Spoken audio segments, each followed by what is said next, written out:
英文贼心的去把它创造出来，导致台湾人更加的混乱，完全搞不清楚自己在历史上的定位。1945到1949，台湾省是属于中华民国，当时拥有两岸治权。但是随着中华民国的快速内斗，军事上又失败，最后中华民国的中央政府，你可以说他撤退来台，迫迁来台，所以这里面没有台湾共和国。Ladies and gentlemen, welcome the host. 我觉得郑主席的特点跟其他政治人物比较不一样，他是个非典型的，非常的真诚，来自于说他不跟你攀亲带故的，他也不跟你呼朋引伴了，他的逻辑很简单，我觉得就是这种君子之交。君子之交淡如水，并不是说两个人的感情很淡，而是说不黏腻、不粘稠，有边界感，但是大家相处得很愉快。在不同的场合，他所表达的事情虽然会可能措辞强弱的差异，但是呢，核心理念绝对不打折。郑主席他的特色，所以这一次的访问，你让绿媒见猎欣喜啊，当然我要挂号，但是让整个海外社群蓝军群体很振奋的其中一个论述，就是关于台湾跟中华民国还有台独之间的一关系的表述定义讲得非常的清楚。郑主席直截了当的表达了台湾从来不是一个国家，这个其实在我们的宪法里面非常清楚嘛。中华民国现在不管你民进党用的是所谓中华民国宪政体制的移入，或者你说什么叫做全民普选之后的第二共和，这个都是你自己加诸的看法。直白的讲，现实就是1945年日本战败，根据开罗宣言在波茨坦公告第8条，他必须去实施日本人所怯战的，这个很明确，他在英文里面就写得非常清楚 ，Stolen from Chinese， 包含 Manchuria、台湾还有澎湖群岛，那你必须要归还，这就是所谓的日据时代说法的本源嘛。中国人主张日据时代，因为日本窃据了台湾这块土地，这个写进了开罗宣言，在波茨坦公告当中说，开罗宣言必须全项被执行。最后日本天皇投降，就是依据所谓四国公告，而四国公告就是日本称呼波茨坦公告的说法，而且是透过天皇在天皇的投降诏书还有语音放送里面公开的宣读，布达全世界，包含他自己的所有的皇民们。所以皇民们不要再崩溃。但是过去几年呢，绿营最厉害的事情，混淆视听、狗尾续貂、历史制造业啊，这都不能叫历史。他们就可以说开罗宣言只是个宣言，波茨坦公告没有公告，日本天皇没有投降，他只是终战，鬼扯淡。很现在的事实就是1945年台湾就是因为这样回到了中国这个大家庭里面，而这个地方中华民国就是当时派了陈仪来接收，为了要避免台湾管理体制的混乱，所以最大程度的保留了台湾总督府的一个管理方式，所以因此独创了所谓的台湾省行政长官公署，所有生产要素都是归殖民政府来支配，既是奴隶。当然台湾省行政长官公署之后，台湾人就恢复了国民地位，只有真正意义上的公民地位，所以因此制宪大会上面台湾人是正式有派国大代表去参加这场制宪会议。所以今天的中华民国宪法，很多人说那没有台湾人的民意啊，鬼扯淡，完全鬼扯淡。这一场制宪会议里面就是有台湾人的民意，它就是完全按照台湾人的参与所产生。他一定会说，哎呀，55现场里面没有台湾人参与，没参与的省份多了去了，但55现场它就是个草案，各省派专家，不是各省，是各界专家，它不是一省分的，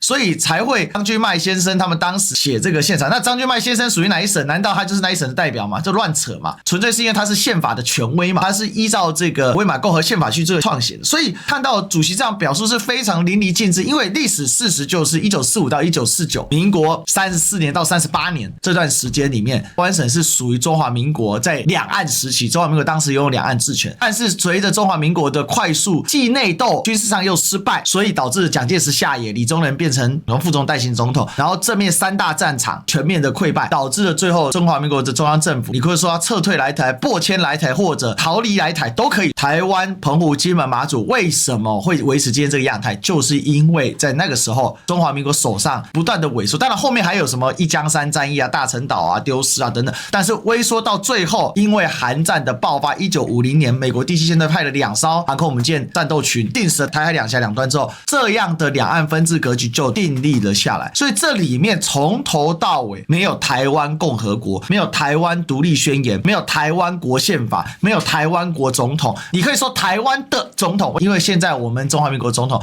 确实行政的掌控力就在台澎金马，而台湾是台澎金马最大的岛。也是占的绝对的体量，所以你简称他是台湾的总统，但是你千万不能在宪政上混淆这个概念。而民进党打的就是这里面中华民国台湾，就蔡英文贼心独具的去把它创造出来，导致台湾人更加的混乱，这导致台湾人在整个国际形势上认知非常的错乱，完全搞不清楚自己在历史上的定位。主席他去了马场町嘛，踢破了灶台嘛，第一波轩然大波，揭发了民进党的巨大谎言。那些对抗国民党铁木铁腕统治白色恐怖的是谁？是共产党啊，是左翼啊，是社会分子、社会主义者啊。姚文智不要脸的家伙，罗马高长狗和流氓高15号那个绿岛下面被枪决的这些人，为什么带着微笑去死？因为他心中有更伟大的理想跟正义。在那个国际共运散播的年代里面，对于人类打破阶级、打破民族、打破国家、打破地理整域，大家可以通才共造的一起享受人类文明社会所带来的劳动剩余价值，这样的想法就是当时所谓的国际共产分子的想法。所以他们在这么远大宏大的理想之下，对他来讲个人的牺牲不算什么，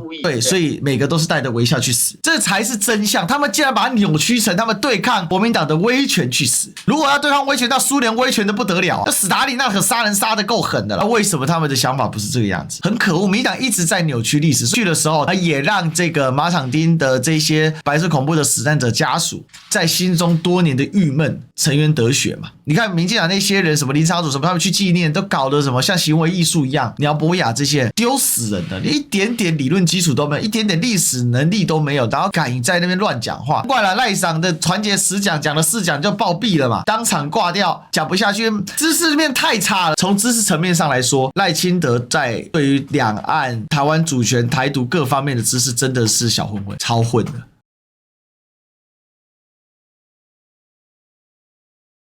过去几年，国民党主席一般来说在选战当中尽量的不要去触及敏感的议题，而以国民党擅长的经济议题作为挂帅，他在选举中是比较好选的。所以呢，就不断的在这个论述上面缺位。一旦缺位，尤其在新媒体网络的流行之下，真理不会不正自明，真理只有越辩越明，越辩越黑。民进党讲1000次会成真。郑主席这一次跟彭批的对话真的是振声发聩啊，平地一声雷啊，终于进行了一个轰天雷轰炸。那我当下还想说，有没有可能是主席两个一见如故聊嗨了，嘴瓢了，不小心说错了，还是说歪了，还是怎么回事？我还特别去找了主席办公室这边求证，特殊说就是要这样讲，就是要把它讲清楚，这不能闪避，你永远闪避不过去。而且我非常同意这个说法，而且我个人感觉，在当今国际两岸的现实情势之下，如果你连这么保守的宪法修正状态不愿意去承认的话，台湾真的会被民进党推入万丈深渊。台澎金马的有志之士，我相信在听到了这一次的讲法，金门马祖终于得到了喘一口气了。我金马还在啊，你不能老是只讲台湾啊。澎湖虽然呢是隶属于台湾省，但澎湖也有自己的自主性，为什么老是要被你附属呢？那我觉得大家都得到了这个很精确的，台湾从来不是独立的国家，两岸同属一个中国。中华民国政府是中国这一个国际主权实体当中2个中央政府之一，我们可以自我这样认定。因为政治现实的问题，当然不会承认我们是中央政府，以及我们也不会在中国这个框架下目前去承认北京政府为中央政府，互不否认，互不承认，这就是9·2共识的内涵嘛。现在是台湾人关不住，大量的到大陆去，今年可能会创造两岸交流的新高啊！从台湾本土意识、台独意识走到今天对于的世界的认知，你讲那句话非常的警醒的，甭管你喜不喜欢，台湾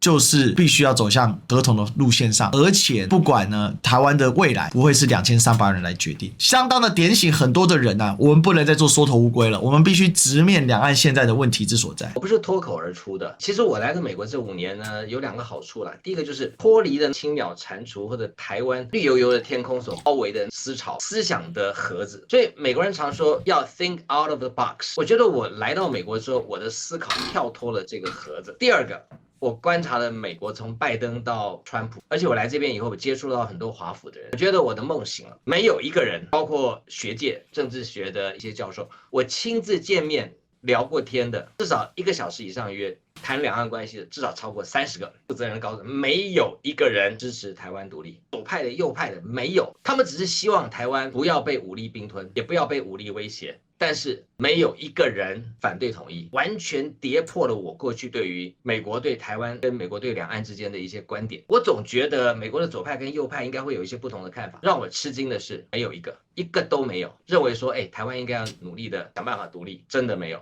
而且我跟他们聊天的过程当中，特别是在川普执政之后，他们斩钉截铁的跟我说，最多美国对台湾的支持就像跟乌克兰一样，我就是顶多支援你源源不绝的武器。可是他的下场是什么？就是川普说的，一个月有100万人被送进了绞肉机。川普用的是 meat grinder， 是台湾人要的吗？郑丽文讲的，台湾从来不是一个独立的国家。你从1945年到现在，全世界找看有一个国家叫台湾吗？有，唐景崧的台湾民主国，在历史的洪流当中，只短暂出现了2个礼拜。历史上出现过中华民国，所以谈中华民国在全世界的历史上还有那么一点点立足的空间。台湾没有，因为没有个地方叫做台湾。首先我要讲的是，如果台湾的青鸟蟾蜍，你还梦想说台湾是个独立的国家，首先第一件事情，那请你先把金门马祖还给中国大陆。台湾的思维充满了矛盾啊，所以我在说这段话之前，我何先续明的是说，这跟我的意愿、大家的意识形态，这不是你喜欢不喜欢的问题，这是一个铁铮铮的事实，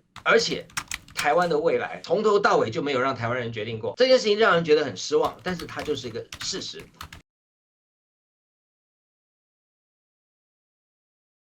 川普要去跟习近平见面，记者问他说会不会谈台湾问题，他当然会。请问你他去谈台湾问题之前有没有跟赖清德或者有没有跟台湾任何人通过电话？没有啊。你要谈台湾的问题，你没有跟台湾人稍微商量一下，就还用那种很轻蔑的口气说你们都知道我在哪一个领导人，连台湾2个字都不敢提。一样，习近平在中南海接见了川普，双方谈起了台湾问题。习近平有问过台湾人说，那你们想要干嘛吗？没有。即便是在阿扁当总统的时候，即便是从美国这样一路下来，你说从左派右派，从雷根，从布希、克林顿、奥巴马这样一路下来，哪一个总统同意台湾进行统独或者是意向调查的公投？一个都没有。好不容易陈水扁办了一个入联公投，国人马上打手，所以这证明什么？台湾从来就不是一个被承认的主权独立的国家。比这个更惨的是，台湾人的意愿都没有曾经被人家尊重过。这里我还吓了一跳，说你这么悲观呢？我说将来台湾的未来，台湾人根本就没有智慧的余地，因为过去是如此，现在是如此。不要说智慧吧，连个意向调查发个问卷都不可以，你不愿意也得吞下去。所以我讲的是大白话。台湾现在学历史就是走到一个悲哀的状态，历史非常的破碎，看似看小家碧玉，事实上是毫无宏观远虑，气度非常狭隘。我觉得这是台湾人接下来会有一个巨大的风暴，脑内革命。我们也许没有办法搞实体革命，因为台湾现在的氛围很难有实体革命的空间，最多就像太阳花这样冲烂，那还得是那个院长放水。到了郑主席这么清晰的去驳斥台独的迷失跟谬论这种说法的时候，我觉得真的是很勇敢的。他位在那个位置，他也可以降杠一下，他已经选上了嘛，他也有很多的资源可以接触，他就是不愿意去做这种事情，因为这不是他不愿意做一个只是继续在既有的体制规制降纲内继续走下去的主席，而是愿意走新的路线。虽然会被人家骂，但是从长远来看，是对国民党非常好的拆地雷的一个过程。因为只要一招你没有把台独这一块地雷给拆掉，国民党就会在两岸的论述跟实体的论述上面进行左支右绌嘛。我想这个是非常的重要。大家想一个很好笑的事情，在台湾喊台独无罪啊，喊统一要坐牢啊。那你刑法100条废除，是因为当年刑法100条针对台独不能讲，结果现在没有了刑法100条，结果警总已经复辟了，随时可以把人抓进去。国民党如果取得政权，一定要除垢现在这些民进党控制的司法爪牙，一个一个给他送到牢里去，让他们尝一尝被人冤枉、被人司法迫害的滋味。今天如果国民党有任何一个候选人，不管从党内开始愿意承诺这一项政见的，我提着头去帮他助选。除垢法在当年德国到现在还在执行嘛？如果不除垢，永远不会有真正的转型正义。没错，绿营啊。青鸟啊，如果你不选择和平统一，那就是战争统一啦。这是一个已经被设定好答案的命题啦。台湾人要好好的面对，趁着你还有选择权利的时候，好好为台湾、为我们的下一代、为了整个国家民族的未来想一个出路啊！如果你不高兴，可以你去问问看美国，去问问看日本，要不要跟台湾统一？他们吓得闭着眼睛提着裤子跑。世界局势就是这样子，你没有选择的权利。不相信，那我也没办法。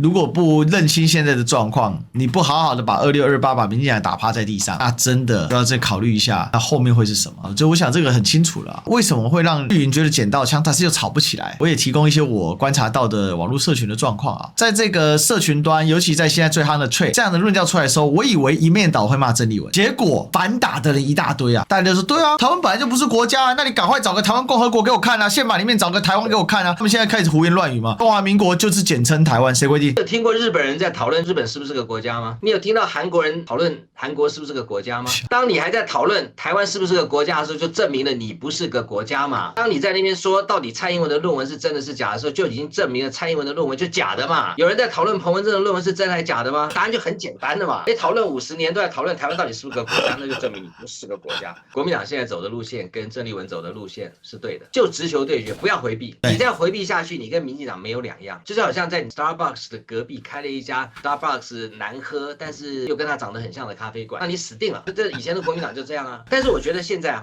遇到的一些朋友，他们知道台湾没有独立的机会。你现在看看台湾海外还有哪一个过去喊打喊杀的台独的这些老台独，现在还在倡导台独，这都没有，他们已经醒了。第二个问题是说我们就不想被共产党统治啊，那共产党那种东西你要去你自己去啊。这是他们的第二个回答，这表示什么？表示他们没有看到共产党统治这77年来的好处在哪里。如果他们看到了好处，他们再看到了缺点，他们会去权衡，然后想想看到底孰轻硬孰重，然后我们权衡利弊之后呢，我们应该怎么样来选择，或者是我们要怎么样在选择中去做某一种改进的可能，你想都不敢想。接下来我要做立志当一个被统战的代表，双方就是应该做过这样的一个关系，去统一彼此之间的观点也好，情感也好，战线也好，目标也好。既然你认定了和平统一是一个台湾没有选择的选项，那接下来你要好死还是要赖活嘛？就很简单，这才是一个务实的台湾人应该思考的方向。我很赞成很多人他们开始去做这个中国大陆之旅，介绍真实的中国大陆给大家看，好的坏的让大家眼睛去看嘛。两岸的巨大温差给拉平，这个需要很大很大的力气。大陆的人现在不能来台湾了，我碰到的同学他们都是因为他们已经人在美国了，或者是已经有美国身份了，所以他们会到台湾来。那我说，那你们以前在中国大陆的时候，他们的家长、他们的父母亲没有办法，你从中国大陆直接申请到台湾来，几乎是不可能的事，因为这扇门是关掉的。我说何必呢？你台湾是怎样？你是怕人家看吗？你是多落后？你怕人家票吗？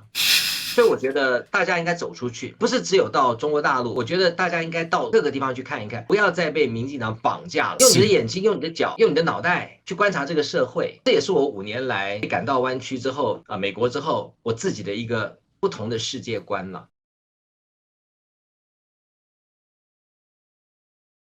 陈时中就应该送到牢里，就是没把他送到牢里。现在这么嚣张，讲一些那个有的没的，还要帮自己翻盘呢。他当卫福部长的时候，怎么样让我们在台湾的朋友们，那时候我已经幸运的来到美国，取得不了口罩，取得不了疫苗，连自己选择疫苗的权利都没有。假设你愿意打，要选择哪个品牌，你连选择的机会都没有，然后制造了一大堆的谎言，图利了一大堆有的没的，今天还在外面可以大放厥词。那你说以后台湾的恶官会不会如雨后春笋般的一个接着一个？这就是没有除垢的结果。我等着看任何一个党的总统候选人，如果他愿意承诺当选之后要解决这一些违法乱纪的恶官，那我一定100%的支持他，不然的话换党没有意义嘛。我想这里面很关键因为事实上，当邢太昭恶整马英九坐上检察总长的时候，台湾人就要警讯，民进党废除了特侦组，把邢太昭扶上来，就是要彻底的掌握司法机器。至少我检察官我要握在手里。就他们看到借鉴的是什么例子？他们看到就是韩国嘛，韩国怎么样斗政敌呢？就是用检察官来搞政敌嘛。所以最后作为检察头子都可以当上总统，这国家当然没救嘛。所以在以其院那个时候，韩国乱成一团乱嘛，乱成一锅粥，连戒严这种荒唐荒诞的事情他们都能搞出来了。而赖赏他竟然是额手称庆，还发文祝贺，这现在当然不敢讲啊。那要不是有李在明拨乱反正，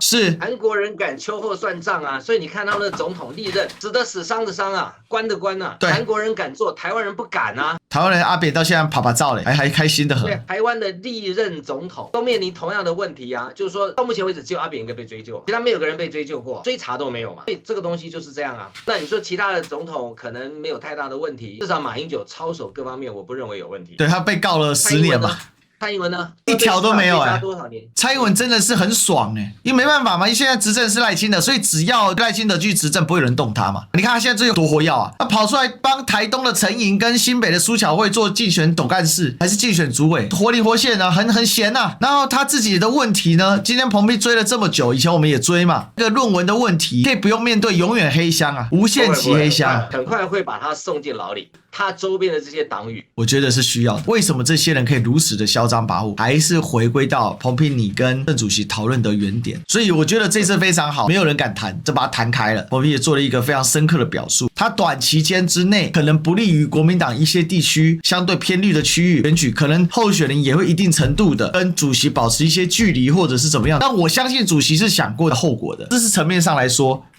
赖清德在这个对于两岸、台湾主权、台独各方面的知识真的是小混混、超混的，胡言乱语就是习惯了。其实也挺可悲的，因为看到绿营即便要偷拐抢骗，他们能力都在下降。世修啊，因为他以前是洪主席助理嘛，后来长期也都在国民党智库有担任一些角色，然后他就说，以前在攻防不是这样子，现在真的素质低劣。民进党真的没人才，民进党早期的人才是确实是人才，那时候从美国一堆的高级知识分子、闯关的、回台湾的。那时候真的是人，民进党10个随便抓8个博士，在的这些中生代全部都是混学历，江湖混混，就像这个郑主席说的那个路边的混混，要学历没学历，要经历没经历，要人品没人品，这就是今天的民进党。确实，你看那个云豹小公主啊，这个重启个屁！不是我歧视学历，但是读书积累还是有它的重要性，陶冶心性，富含知识，创造博雅思考，这都是有它的基底在那边的。但是你看到今天他们这个素质之低落啊，然后那些有读书的也变衣冠禽兽了，所以我觉得这是挺可悲的啦。就是当年不是操作韩国瑜是个草包吗？但韩国瑜再怎么不济，他是舒淇老师的学生，舒淇教出来的学生会多差吗？我不相信，他是正儿八经政大的硕士毕业的嘛。北东语系嘛，然后这个硕士在政大东亚所念的，他写的就是中共统战嘛，我还看过他的论文。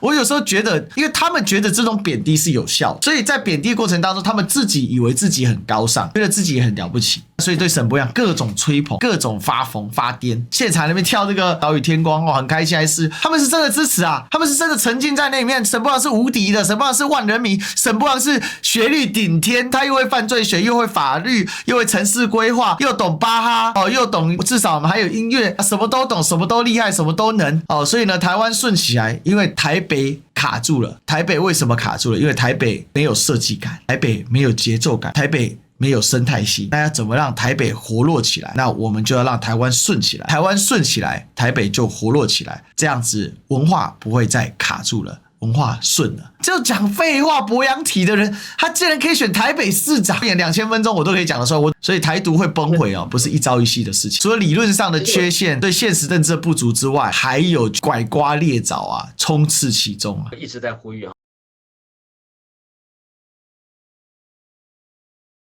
刚好有一些因缘机会，就认识了澳门的6大赌场之一澳门永利集团。那事实上它是全球永利集团的澳门分支全球永利集团它是在总部在拉斯维加斯，在拉斯维加斯那个 Wine 嘛 The Wine 对，非常非常大。创办人就是 Wine 先生 Mr. Wine， 他人还在不过他现在已经没有在参与经营，他现在就是一个国际控股，然后是以美资为主。所以澳门永利的话，它70%是美国资本，但是它在澳门的发展非常的好，因为大家知道在99年当时澳门回归到中国嘛，这里面有一个关键就是葡澳政府跟港英政府最大的差别在哪里？葡萄牙治下的澳门政府，它的控制力非常非常的弱，因为葡萄牙是一个欧洲弱国，它的执政的能力跟执政的强度，包含你可以看到今天澳门葡语的通行程度都非常的低就是因为这个葡萄政府它本身的这个执政能力是比较弱的。当时澳门的状况很不好黄赌毒黑乱七八糟的事情，但是呢，经过了这么多年这个将近30年的时间，把澳门重新再建设，变成一国两制的示范地嘛。澳门现在是号称最成功的一国两制嘛，这个人均收入是全华人城市第1名，还超过了新加坡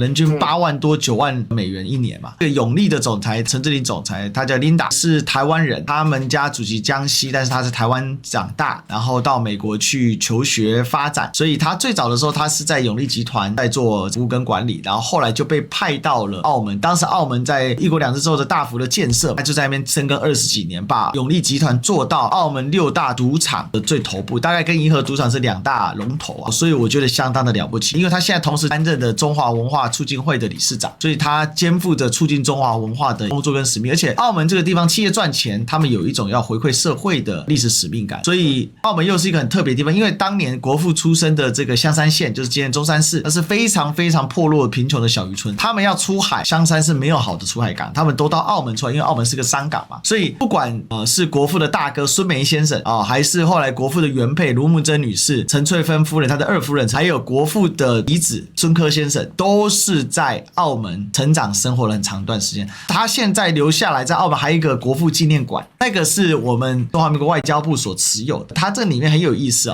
孙文一家的生活点点滴滴。当然，就是孙文后来再婚嘛，他跟宋庆龄女士主要居住在上海跟广州之间嘛，所以这里就变成他安顿他家属很重要的地方，也是避免卷入一些不必要的事情。现在那个国父纪念馆就是当年的孙医馆，因为孙文除了在1892年他以香港西医书院第1名毕业，到了镜湖医院去开设西医部之外，他自己也开了一个医馆，就叫孙医馆，那就是今天那个国父纪念馆当时原址重建，因为他原本孙医馆在澳门一个爆炸事件当中坏掉了，所以他哥哥又重新收购了这栋房产之后，再把它建设成今天的样子，所以那都是孙家一砖一瓦所建设。所以孙中山160周年诞辰纪念，哪里最有他的家的味道？可能除了中山之外，那大概就是澳门因为这个地方相当于是事业的基础嘛，所以这个我觉得孙先生对澳门有很深的情感，不然他也不会让他大哥把家人都安置在这里。其实包含这个孙科的孙美的后代，还有他的这些侄子什么，都是在这里生活了很长一段时间所以这个孙家的后人也会回去探望故居的部分，所以我觉得能够在这里办160周年诞辰纪念是很好的。所以那时候总裁跟我提了这个想法，琳达姐给我提了这个想法的时候，我就说我们一拍即合，我们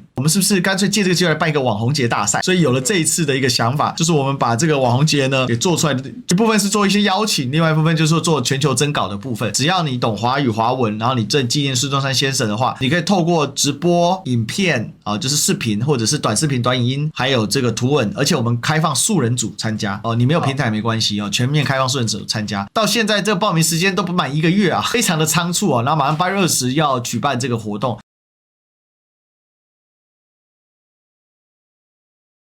这是有利回馈公益社会的部分，那也是希望把孙中山的精神160年后的今天能够继续传承下去。今天中国会富强起来，其实包含台湾会富强起来，很大程度都是接受了孙先生的思想指导嘛因为不管是毛蒋大家都自称是孙文的思想的继承者嘛。那尤其蒋经国总统当时在执政的理念，他就是依照民生主义、建国方略、建国大纲的方式去建设台湾嘛。所以我们可以看到台湾的公营事业遍布各种基础设施，油塘、水电、高速公路、铁路，通通都是邮政，全部都是所谓的公营事业还有电信这些都是公营事业。因为节制私人资本，发扬国有资本，这个是民生主义里面很重要的一环。私人资本可以发达，但是不能赚这种垄断事业，他应该要跟国家来合作。所以即便民营化了，国家还是必须控股，必须做最大的最终的幕后的 boss。 我们这些国营事业它其实是这样，那民营化是为了增加它的竞争力嘛，但是这个国家不能失去它的掌控权嘛，我想这个很重要。当然还包含建设北部大港、中部大港、南部大港。我们可以看到北部大港、台北港、基隆港、台中港、南部大港、高雄港，那今天大陆也是这样建设起来的。另外孙先生他的这种修筑铁路的精神他当时在这个袁世凯因为提出了他要继任做总统嘛，那孙文跟他就进行了南北议和。南北议和当中呢，有个重要条件就是什么呢？袁世凯必须要服膺于临时约法嘛。在之外，孙先生说，如果是这样，我愿意去做铁道部长，我来帮你盖铁路。所以今天中国大陆是世界上铁路盖的最长、高铁盖的最多的这个国家。我觉得孙中山先生的精神是融入在里面，因为要想富，先修路，民生富强为基准。所以前阵子郑主席他去了孙先生墓嘛，然后看到民生主义是摆在三民主义的第一个。但是我们传统学的民权、民族、民生，其实民生才是一切之本，而这个就是今天中国大陆的治理里面非常核心的理念。这也是为什么他们每逢国庆大典一定会把孙中山先生的画像给抬出来，而且超大一幅，比天安门上那一幅还大，因为他是革命的先行者，他是中国当代思想的源头。台海两岸为什么是能够以民生为本？为什么不管两岸的制度怎么走，都是一个相对？其实从美国人的视角，我相信彭明理解更深刻。美国人视角来讲，两岸的这样左得不得了啊！那谁管你国民党、民进党什么党？反正你们的想法就是，你看油价涨了，国家吸收；瓦斯涨了，国家吸收；电价涨了，国家压价；水价国家压价，对不对？各种这个健保、劳保亏空，国家补充，这个概念在美国人是不可能的嘛？那 OG 健保 Obamacare 就被川普嫌到操赛，就直接砍掉了。所以我觉得这里面孙中山精神很重要，所以参加这个活动也是觉得刚好遇上了历史的浪潮。其实，在当今中国政府的引导之下，澳门政府为什么可以变成如此廉能、廉洁、有效率，变成国两制的典范？这个是很不容易的。很多人说澳门赌收占了大多数嘛，赌博收入占了大多数，大家就要想，赌收这种东西它是极具魅惑性质的，在赌收占大多数的情况之下，还可以杜绝这黄赌毒这伤害，那才是真本事啊！我觉得这一点从治理的角度来看，没什么好争辩，因为我亲眼去看过了嘛。而且这个陈进总裁他说，他们当年永利皇宫它有2间嘛，一个是永利澳门，一个是永利皇宫。永利皇宫所在的位置叫陆淡新城，因为澳门是澳门半岛，然后淡仔路环，淡仔路环中间是海啊，他把它填起来，从海里面把这皇宫建起来，真了不起。那怎么那么有效率？这就是我们要去思考的一个概念。